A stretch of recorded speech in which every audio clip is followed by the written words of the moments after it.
And I'm sure we are looking forward to learning a whole lot from you. Okay, thank you for inviting me. Okay, thank you. Okay, so let's get right into the section for today. So how are you doing and how is everything around you there, especially with the whole pandemic and all?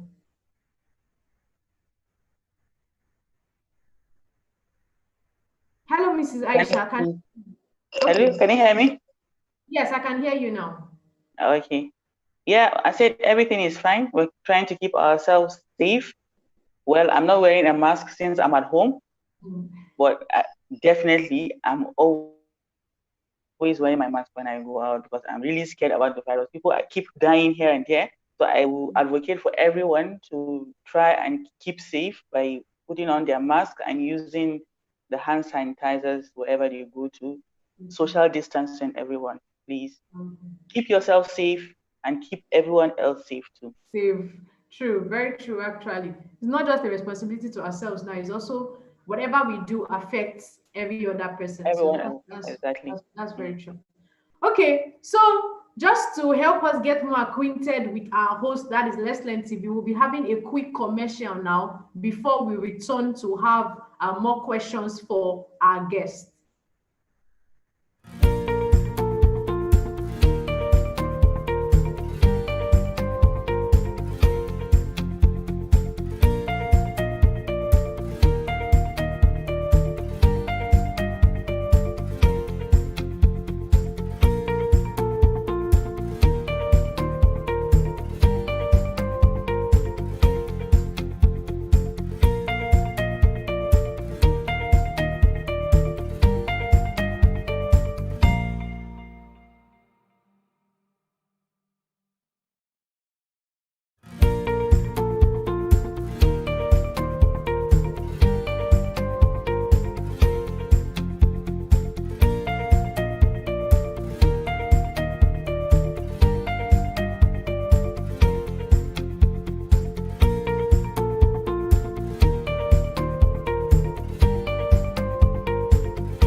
or my journey into STEM?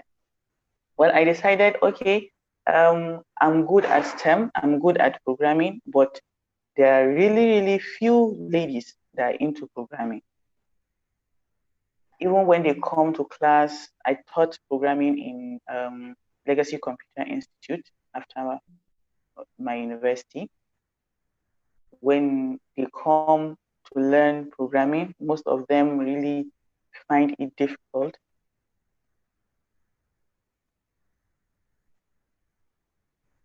Hello, Mrs. Osha. Okay. Hello, can you hear me? Yes, I can hear you now. Okay. So are we taking it again? No, you stopped that. You were talking about the fact that you taught programming in Legacy Institute after school. So that's where you stopped. Yes. Okay. So there I got to understand that most ladies are scared or are not interested in taking programming classes. Why? Because they feel it's difficult. I decided to start my advocacy then by showing them programming is actually fun. And I had lots of intakes and lots of girls taking interest in programming. My class, whenever I have a class, a JavaScript class especially, all the girls attend the classes because they really love the fact that I show them real life scenarios of what JavaScript can be used for. So then I got to understand that girls are actually interested or can be made to be interested in programming courses. All you need to do is show them what programming can do in real life applications. And that's all. That's when I started teaching programming online on platforms. I taught programming on Google Classroom too. This is Google Classroom, even on Twitter. Then I had classes just for fun, just to make girls interested in um, programming. And I'm glad I did that because I've seen lots of girls from the small advocacy I've done so far. I've seen lots of girls going into programming in the northern part of Nigeria. Wow. Wow. Yeah. Wow. That's really an amazing one. Well done. I mean, it's so Thank good you to very hear. much. So good to hear that. So good. And I really like the fact that you say,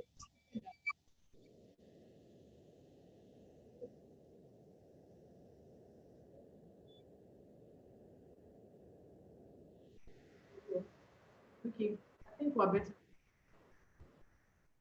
Okay, so I said I really liked the fact that you said girls can be engaged or interested, like their interest can be built.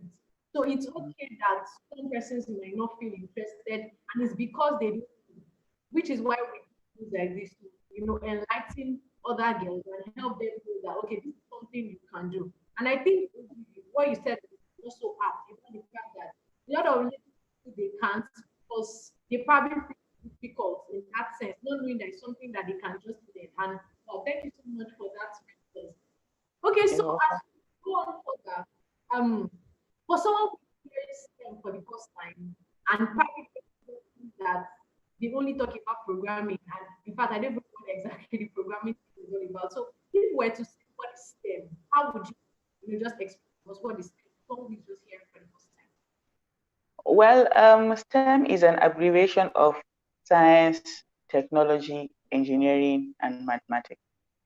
Whenever you hear STEM, actually, yes, most of the times when people hear STEM, all they think about is tech, tech, tech. Especially in Nigeria, when you talk about STEM, all you talk about is tech, tech, tech. Well, STEM is not only tech. STEM is a convergence of science, technology, engineering, and mathematics. These are to create or to make real life applications solvable. So the STEM education itself teaches how to apply knowledge, creative thinking, and skills to make real life application easier. So what I'd say STEM is, because when you look at the whole scenario in the world right now, you actually need STEM. When you want to solve any problem so far in the real world, you need STEM. So STEM, as we said, is science, technology, engineering, mathematics. So using this whole STEM to solve problem is what all these whole STEM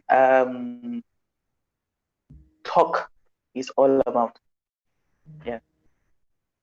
Wow.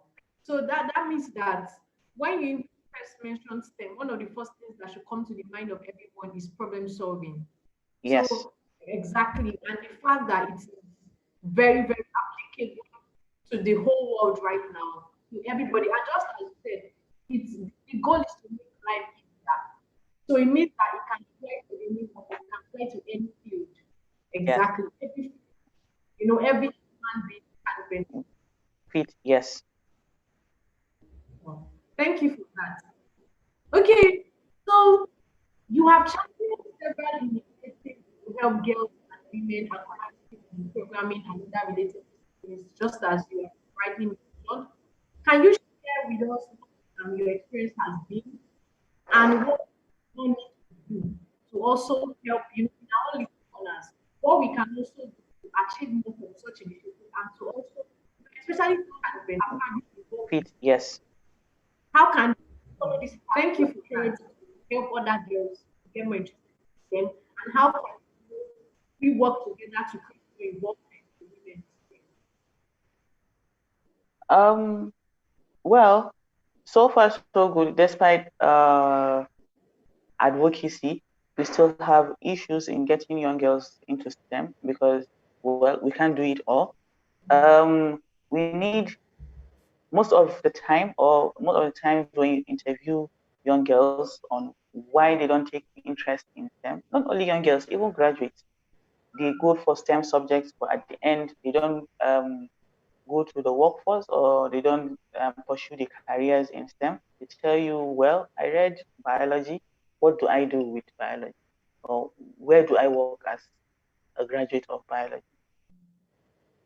There are a lot of places, or there are a lot of things you can do with biology. You can even stay at home and work as a biologist.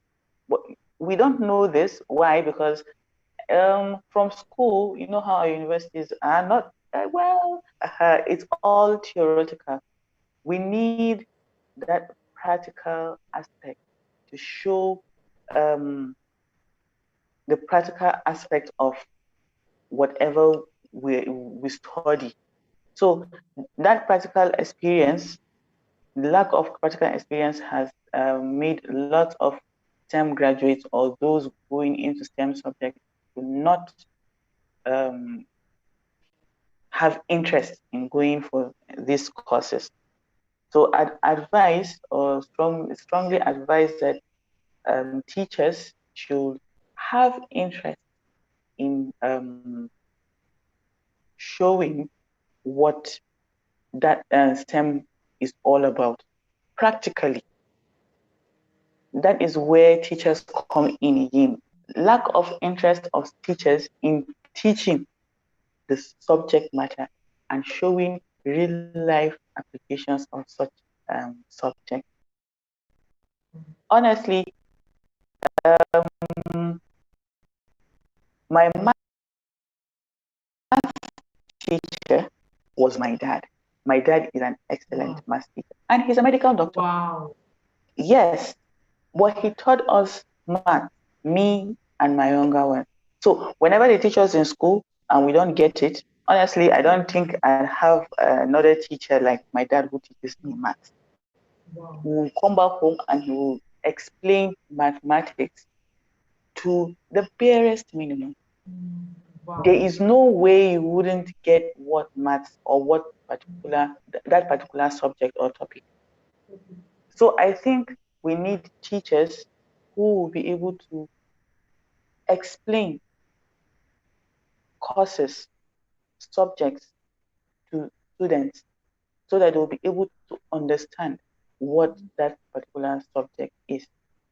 Apart from that, we need lots of advocacies too. People who can get mentors, gather mentors, mentor young girls, people who can show.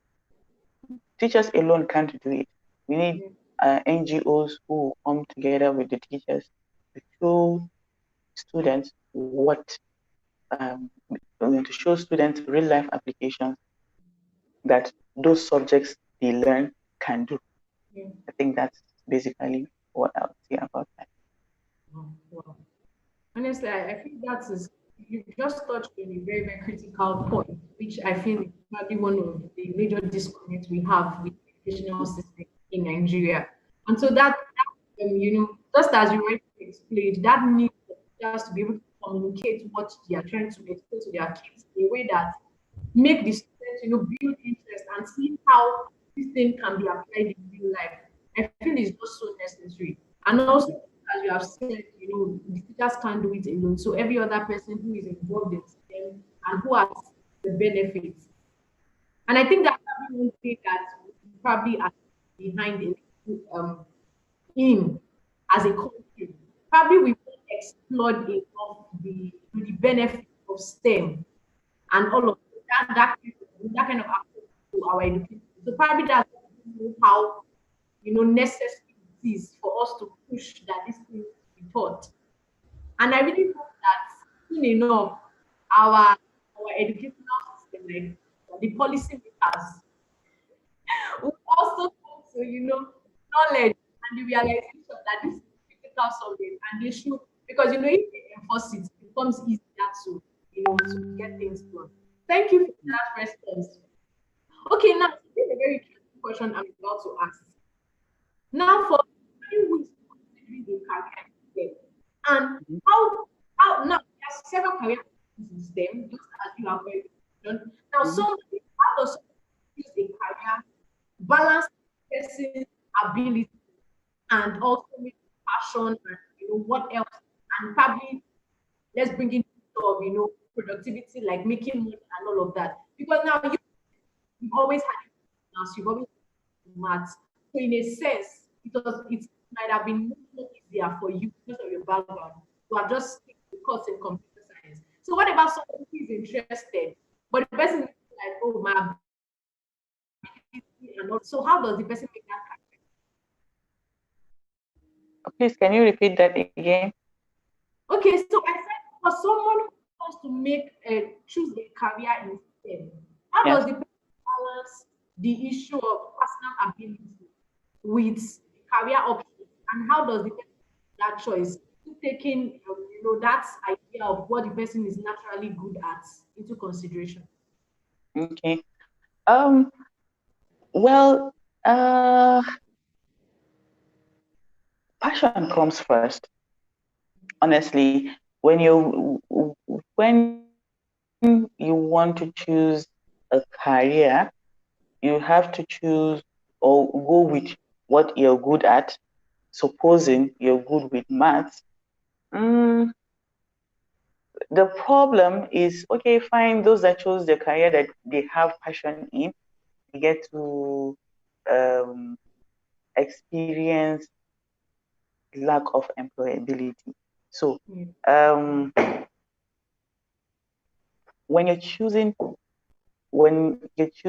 a career in STEM, apart from passion, you just have to have passion for whatever you're choosing, whether it's medicine, whether it's um, Well, computer science, whether you want biology. Okay, let's start from this scenario. We have a problem, right? You write jam and you choose medicine because, well, you have passion, you want to study medicine. And at the end, you don't get to get medicine, get offered medicine in school where you choose, probably because your quota system or so on and so forth, and you end up being given biology or zoology or forestry.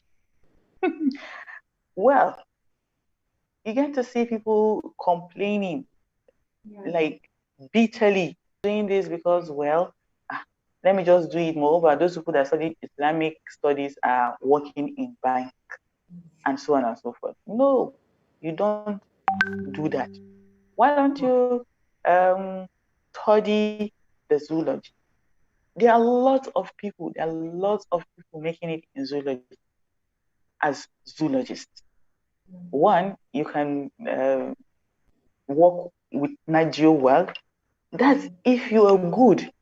You have to be good. You have to pick a topic, make it a passion, be good at it, work with it, study.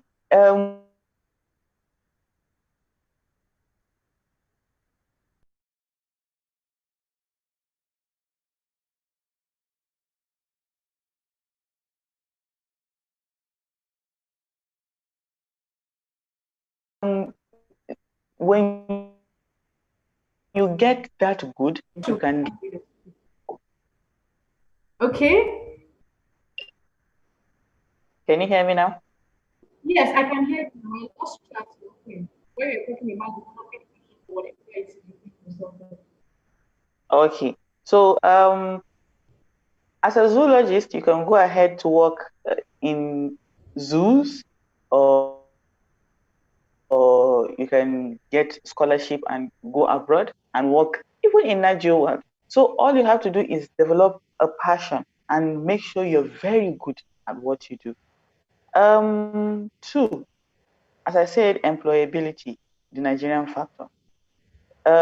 We talked about the jam factor, or getting into school and not getting what you're offer or what you want as your study offer or stuff like that.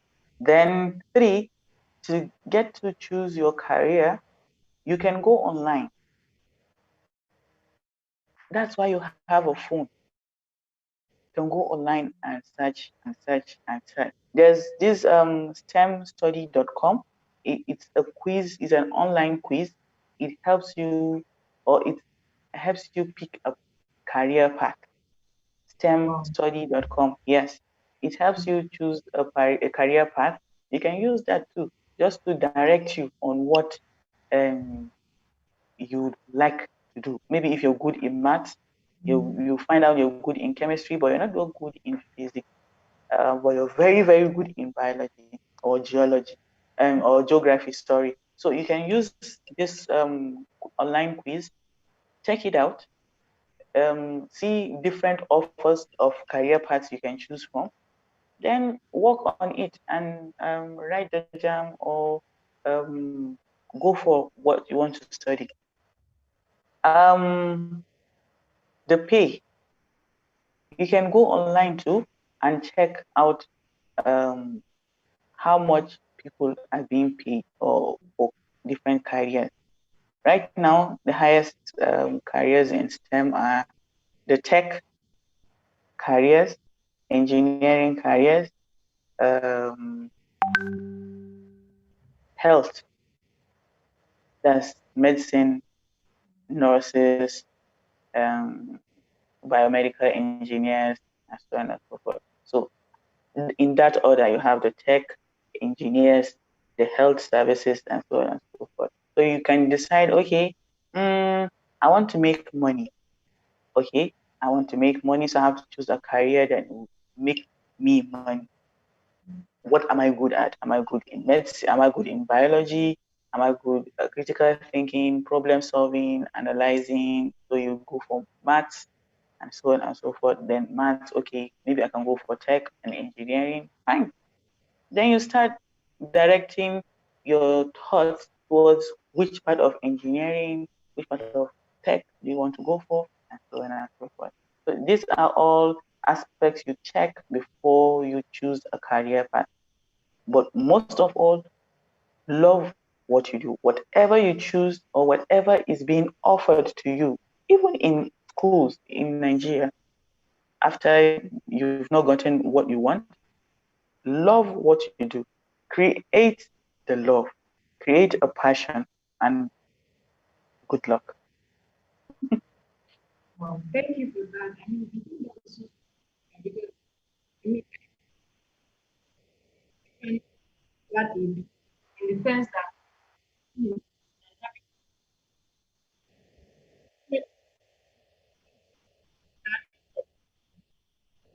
Yeah. more interested in the best like everything just kind of good and all. So I think it's also Mm. necessary that we all hear that.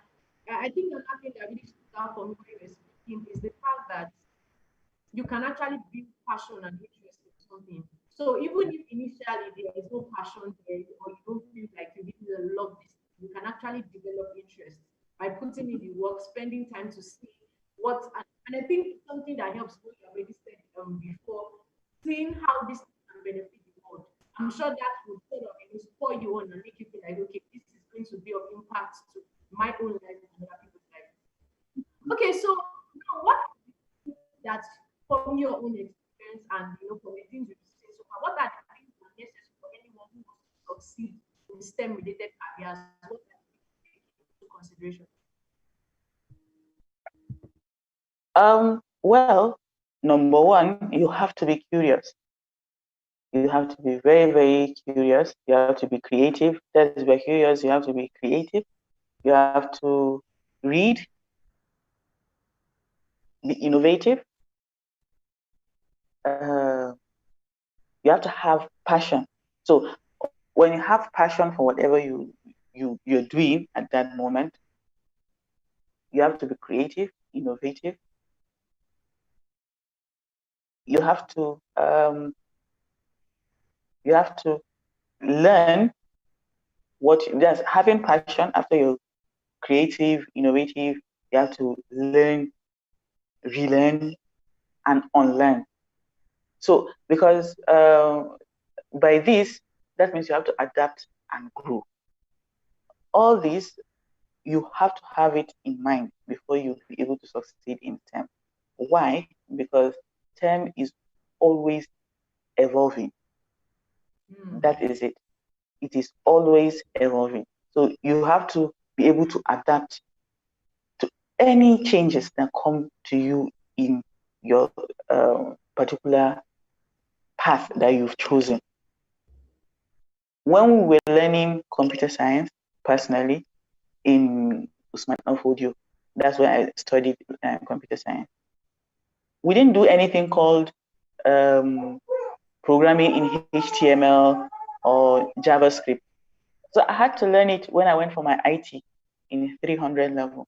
When I came back for my IT, I had to learn what HTML is. I had to learn what JavaScript is. My project was on web design. When I went to school to present my project, everybody was like, wow, look at it. It's flying. The aeroplane is flying. That time we used, I think it's Swishmax, right? I've forgotten. For graphics, everybody was seeing my aeroplane flying and they're like, oh, wow, look at Aisha's aeroplane. It's flying. That was then. Now you can use JavaScript for that. Now there's Node.js, there's, what's the other one? There are different builds of JavaScript that you can use. Um, then I didn't know anything about, there was nothing like, it's not like there was nothing like Ruby, but there wasn't Ruby. Now you have to learn that. We didn't have Bootstrap then. It was only PHP. Then all of a sudden there's Bootstrap. Then all of a sudden there are lots of other platforms and you can use. Right now, you can even build your website without using code, GUI. What's the other one? So STEM is always evolving, and you have to keep up to date. That means you have to adapt and grow. You have to unlearn, learn, relearn. You have to be creative. As things are evolving, you have to start thinking, okay, this has evolved. What can I do? What's the next thing that I can do to make things easier for other people? Um, you have to learn to feel. I think that's what we don't really. Hello, can you hear me? Yes, I can hear you. Okay, okay. As a STEM person, you have to learn to feel, in the essence that you don't, you're not good at everything. Despite the fact that you're really, really good at maths, there will be a day that you write the theories and create and research, and all of a sudden nothing is working. Well, that means, yeah, you'll be like, yes, I failed. I have to start from the scratch. Then you start from the scratch. That's what a STEM person does. So I think to succeed in any environment whatsoever you find yourself, whether in school, whether at work, these are the things you have to put in mind. One, you have to have a passion for it. You have to be curious, and to be curious, you have to be creative. You have to be innovative. You have to, um, but men have this tendency of not having patience with women. They'll be like, just know it, and just it's like that. Just continue. Okay, okay. Like it's like you're disturbing them already. Huh. I needed someone. I needed a woman who's in my line to help put me through. I didn't find any actually. I had to put myself through. I had to uh, constantly disturb the male mentors that I have to get to where I am today. Uh, yes, that's one of the challenges. Two, um, would I say platforms or necessary tools? Okay. What? Yes, let's say necessary tools. Yes, I have a laptop, but how do I get the software? They're so expensive, and to get a guy to share with you, you would be like, who would I meet? Which of my male mentors now would I meet that I will talk to and will feel as if, okay, um, now that's where sexism or sexual harassment come into play. You get to start thinking a lot of thoughts. Let me not meet this person, and the person thinks I like him, or maybe that he want to talk about liking me. All those thoughts. Then you'll be like, I'm not doing it again. I don't want to. I will just leave it like that. Wherever I get a free one online, I'll use it. Free ones online are really just 30 days. Mostly, we just give you 30 days and it's done and you're stranded. So these are some of the challenges that I face. Three, connection. Well, as a lady, you have to work very, very, very, very, very, very hard to get connection, to meet people. As a guy, you can just come out today and be like, yeah, bro code. All of a sudden, he's a mentor. All of a sudden, he's connecting you with the different people in different industries. With a girl, it's really, really not like that. That's why I needed mentors, because probably if I had mentors in particular or in strategic places, they'll be able to connect me with people in different industries. So these are some of the challenges that I faced during my journey. Wow. Wow. Yeah. I mean, this is the things you have mentioned are just very apt because, and it's also the reason why we need more mentors so that young ladies who are coming will have to have the same experiences you had. Feel like will be limited because of the fact that the women that they look up to and all. Okay, so that just leads me to my next question, which is now how the subject of mentoring other persons. What are the things that you would say is necessary, for someone who wants to become a mentor to other person and for somebody who start helping, like if somebody is reaching out and like, okay, I've been into something for a while and hearing some of the things you have said, I'm motivated to start mentoring other people. So what are the advice you give to the person and how can you do that? Well, starting actually is easy. Starting is easy. The consistency is the problem. Wow. Yes, because okay, like for me now, I've been off STEM advocacy for like almost a year. Why? Because marriage, then right now motherhood. Now it stops for a while, because you have other things to do, or you have a family. Now this is another challenge that women face. Two, work. Well, it's still work, family. By the time you're done with that, then you'll be like, yeah, I remembered I'm supposed to mentor some students weekend. I'm tired. Now you have to create that consistency. You have to make a way to be consistent if you want to be a mentor. Getting mentees, you can just go to any school or talk to schools that are near you to make it easier for you. Talk to schools that are near you um, about mentoring young girls.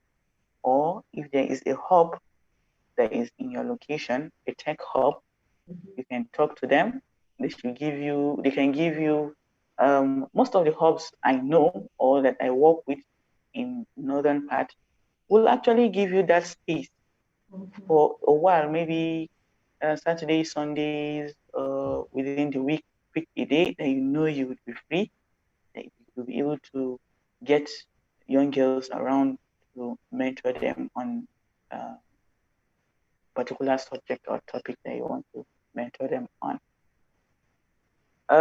As I said, the problem is consistency, either from the mentor or the mentee. Some of the mentees lose interest, which is possible. Probably you'd pick 10 people and you end up, by the time you're done with them for maybe 6 months, you end up with just 3, 4 coming inconsistent. Why? Different reasons. Some travel, some can't make it, some lose interest in the subject, and so on and so forth. So consistency from both parties. Then 3, to be a mentor, go online. You have to go online because sometimes that losing of interest probably is from the way the mentor presents that particular subject or topic or career path or stuff like that. So go online, read on how to be a mentor, work on yourself, be interesting, um, talk to people. Before you start as a mentor, talk to 1 or 2 people, see what impact you've been on those people's lives for a while. Then, before you decide to venture into mentoring, there are other mentoring platforms like Brainiacs Women in STEM platform. Which other one? I think there's Tech Girls Hub, there's in Bikawa, Gombe. There are lots of them from Nigeria too that you can sign up with. As I said, Brainiacs Women in STEM, that's by Brainiacs Robotics and STEM and Robotics. So you can sign up with these platforms. They'll be able to help and direct you on what to do as a mentor or as a mentee. Connect you with those girls that are interested in your particular career path. Now you'll be able to talk to them, give you guidelines too on how to proceed into the mentoring program. So I think that's it. Wow. Yes. Just as you I think community would help because and I feel it's something that anyone who wants to do anything of value is always because sometimes it's always that or to keep up with what you've started. And just as you think community will help. If you belong belong to a community, like maybe that's and other communities that have other that that cannot stay accountable and also help. So I think that's very okay. So now we start with the next question again. Now we have our population is, not properly represented in the sense that it's almost like half of, which is the women in, in our communities, both here in Nigeria, in Africa, and in other countries.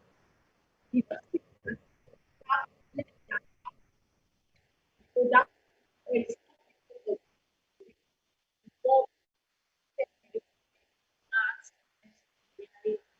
um, technology. But now the question I'm trying to ask is, what are the things that you think you can do aside the other things you mentioned? I took note that you already mentioned. Are there other women involved so that at least we can bridge the gap? Because as long as we keep having that small percent of women, it's more like we are just making use of half of our population, which doesn't help us get the desired result.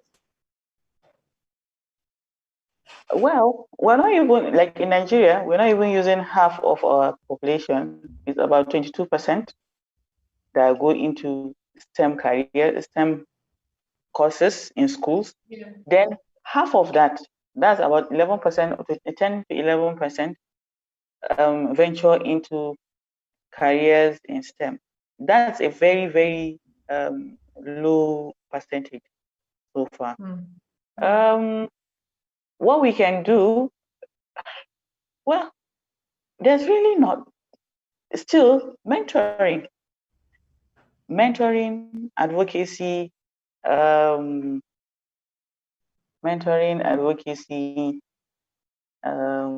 what else? You talked Getting about people. education, to which I noted Yeah, that educators need to also educators too. I think out. educators play large role in empowering or ensuring young girls join STEM. The family too. The family, especially here in the north, we're trying to get families, parents to allow their kids venture into large role STEM. In empowering or ensuring young. Hello, can you hear me? Yes, I can hear you. Okay. So the parents too have a role. Parents have a role in ensuring that or creating an enabling environment whereby their girls will be able to explore STEM. Encouragement. Yes. At work, we need the male colleagues to be able to support their colleagues, their female colleagues in work. This sexism at work actually plays a role whereby they relegate the women into passing the trays, or when there's a meeting, when there's a meeting, they'll be like, yeah, the woman, please pour the coffee or pour the tea. Yeah. No, she's not there to pour the tea. She's there for the meeting too. So creating an enabling workspace for the woman too, just to encourage her and make her feel comfortable enough for her to be able to tell other people that I work in an engineering department, and my work is great. I would like more girls to join engineering. Yes. So our male counterparts need to really work on that particular sexist behavior. Then I think that's all really.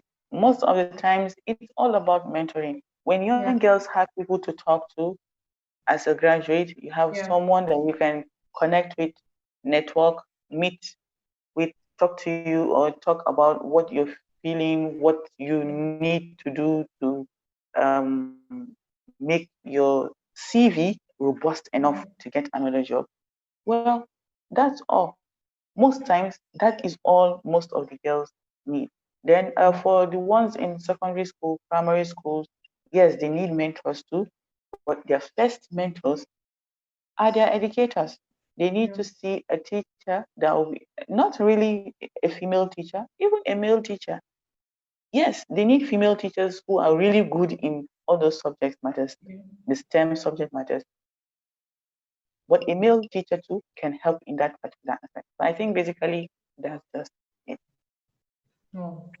Yeah. I mean, thank you so much for it's been an amazing conversation so far, honestly, because some of the things you've spoken about are things that are so necessary. And I really want to encourage everyone, especially the guys who are listening. Please, let's also, take into, let's start to practice these things that our guests are telling us. Especially the fact of supporting our female colleagues, supporting female students, and all of that. So let's just take all of these things into consideration, and let's start seeing how each of us can start to play our parts in, in bridging this gap in STEM careers, both here in Nigeria and hopefully all over the world. Okay, so please, if you have questions, start sending in your questions now, because we're going to take the last question for our guests now, and then we'll answer your questions. So if you have a question, please send it now. If you don't send it in time, your question might not be taken. And I think we already mentioned that there's an opportunity for you to send questions ahead of the section, so that we understand we can, maximize our time and also maximize the time of our guests. So please, if you have any question, I'll be expecting it. And if it doesn't come, then we might not be able to take the question, so that we don't drag the section for too long. Okay, Aisha, so do you have any advice for anyone who has listened to you today and is like, I really want to start doing the things that Miss Aisha has talked about, and I want to pursue a career in STEM and hopefully become a mentor like her someday. So do you have any advice for such a person on what the person can do, how the person can just, start out and all? Well, look at it. Be sure that is what you want to start up with. That's what you want to do. Start it. Be very, very good at what you do. That honestly, that's just it. Learn it. Be very good at it. Excel in it. People will seek for you, for your expertise. Then, when you need mentors, as I said, you can go check out Brainiacs Robotics and STEM, the Women in STEM for Brainiacs. Yeah. Sign up with them. There are lots of other ones too online. Sign up with those sites. Start with them. Be a mentee.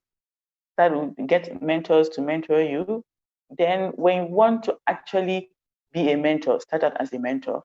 Start with the primary school beside you, just located near you. Sorry. Go there, teach. If you're good in maths, if you're good in science, teach it. Make it.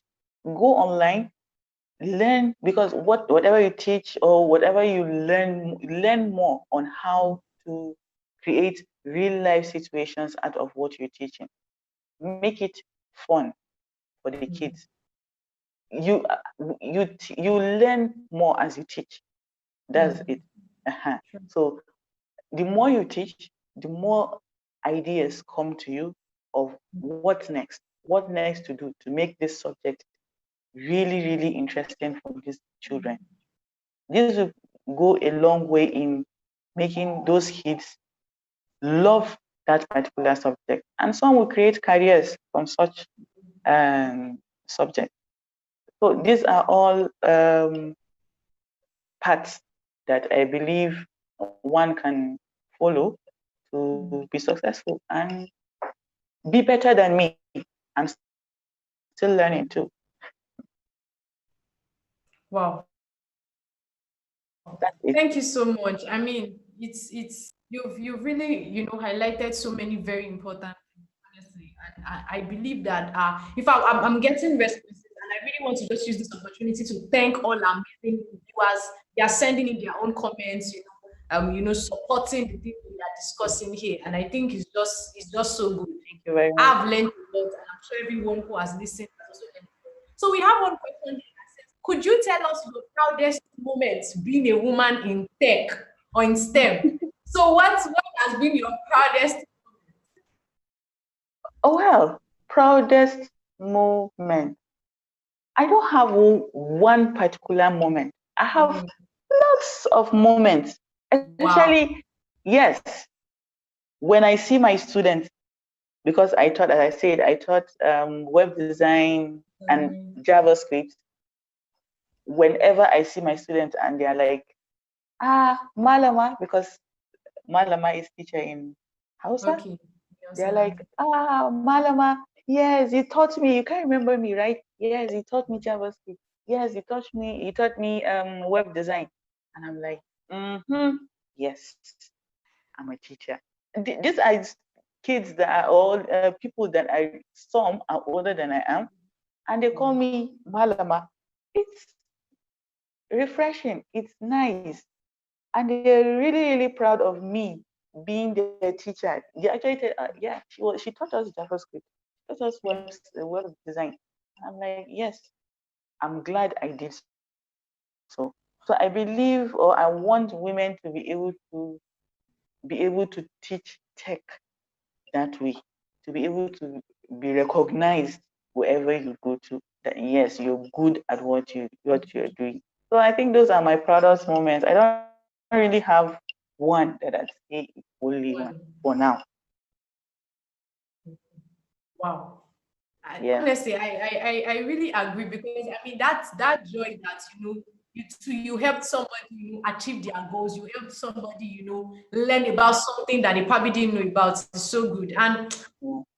I really hope that educators who are also here listening, and in case you have educator friends who are not tuned in, please encourage them to tune in so that they can also listen to these things, because I cannot very much relate to that. A primary reason why I studied chemical engineering, which was what I studied in school, was because my physics teacher who studied chemical engineering. And Mhm. he influenced me so much that I was like, no way, I had to just study chemical engineering too. And honestly, so I can also relate with that, that if you have the right mentors, if there are enough people showing you that this thing is possible, you will definitely be able to get on with it. I really want to thank you so much, Mrs. Aisha, for joining us. Thank you so, so much. It's been Thank you, an Ms. Teresa. absolute pleasure hosting you here today, and I've learned a whole lot, and I'm sure everyone has also. And I also want to just use this moment to thank all our amazing audience. Thank you for your comments, and please let's continue to keep the chat sections alive. Let them know we are doing something here. So always sending your comments, sending your contributions while the discussion is going on. And we want to thank our amazing sponsors, STEMacademy.io. Want to thank Brainiac STEM and Robotics. Just as you've heard from Mrs. Aisha, we have a Women in STEM program. So you can always check us out or go to our site so that we can, you can also get started. We also want to thank Let's Learn TV. So now this is where I'm like, if you have not subscribed to Let's Learn TV, honestly, I don't know what to say. Because we've been giving you so much value that I expect that by now you should have subscribed to Let's Learn TV. And in case you've not subscribed, just go and subscribe now so we can remain friends. And then after subscribing, there's a bell button beside the subscription button. Please click on that bell button so that you'll be notified whenever we are live, so you don't miss any of our amazing content. Okay, so this brings us to the end of today's section, and I'm so excited as usual to have all of you here, and especially our guests. And I look forward to seeing you all in our next episode of the Women in STEM. Thank you so, so much. And thanks to everyone who has been sending their comments. Thank you, Mrs. Aisha, for joining us. Thank you very much. Have a Okay, nice day. everyone. Good. Yeah, bye.